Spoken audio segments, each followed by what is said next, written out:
কেদা এদিকে আয়, কারোর কাছে পরিষ্কার লাগবো তাই নাই ফাদার হ্যাঁ চলেন, এবার তো আমাদের কাঁঠাল ভালোই হয়েছে। পাক দেন কা, চলেন। কেদা হ্যাঁ এই যে কাঁঠাল আছে না, হ্যাঁ এই ছোট পচা কাঁঠাল করে হুম খাইলে দিয়া হুম এই ভালো কাঁঠাল করে রেখে দাও, ঠিক আছে? ভালো তো রাখমু, হ্যাঁ মই যা উপরে উঠমু, মোর সত্য আছে, তাছাড়া উঠমু না। তোমার বার কি এই এই যে কামে দিলি শর্ত শর্ত এত শর্ত আপনার 10 বছর ধরে কই আমার কথা শোনেন না কা?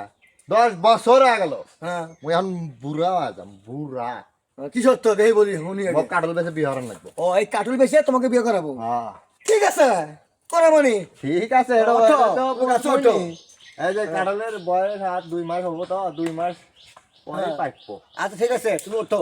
উঠমু ঠিক আছে, হ্যাঁ, হ্যাঁ। মোর সত্যকেন বিলাম না। আচ্ছা ঠিক আছে যাও এবার তো বললি গেলে এবার গেলে কাঁঠালের গাছ এবার তোমাকে আমি বিয়ে করাবো, যাও। কাঁঠালের গাছ গোলা কেটে দেবো। আচ্ছা ঠিক আছে যাও ওঠো। মুখ ধরেন। হ্যাঁ আমার ধরা রাখবো, হ্যাঁ ওটা তো এই গাছে কেন পেরো, তাছাড়া যে শরীরের ধরা রাখবো। আপনি ওঠেন, বেশি কথা কন। এই যে গরুর গোস্ত কিনে খিলাই, ঘোড়ার গোস্ত খিলাই, হ্যাঁ, গরুর তারপরে গোস্ত। তোমার শক্তি হয় না। আলু কিনে 1 কেজি, দুধের মরিচ কিনে নিয়ে এসে গরু গোস্ত। আচ্ছা যাও ওঠো। ধরেন এত এত শর্ত আর ভালো লাগে না, ধরেন তাড়াতাড়ি। এ কি তোলা যায়?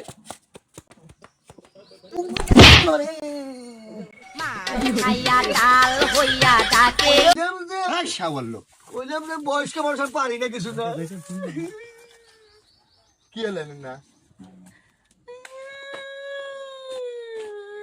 আপনি সহজে পিটি না আমাকে, তো দেখতে চান আপনি, এখন আমাকে মারবেন। বিয়ার কথা করছি, মানদার কি আছে? এই থামেন, বিয়ার কথা করছি, আর এবারে আমাকে ফেলে দিলাম, আর দেখতে চান না? আরে মারেন, ছুরি দা মারেন, এই ছুরি না। আমি মারবো না, আমি সেভে বিষয় দেবো। সে আমার পোলাক বিয়ে হয় না, দেহে গাছে ওঠার কথা কয়া আমাকে মারতে চাচ্ছিল। আল্লাহ মুখ ঢালে দিয়ে আমার নামে বিচার। আমি সে তুমি আজকে আমি 20 কিলো মারমু তো, 20 কিলো মারমু, 20 কিলো মারমু তো।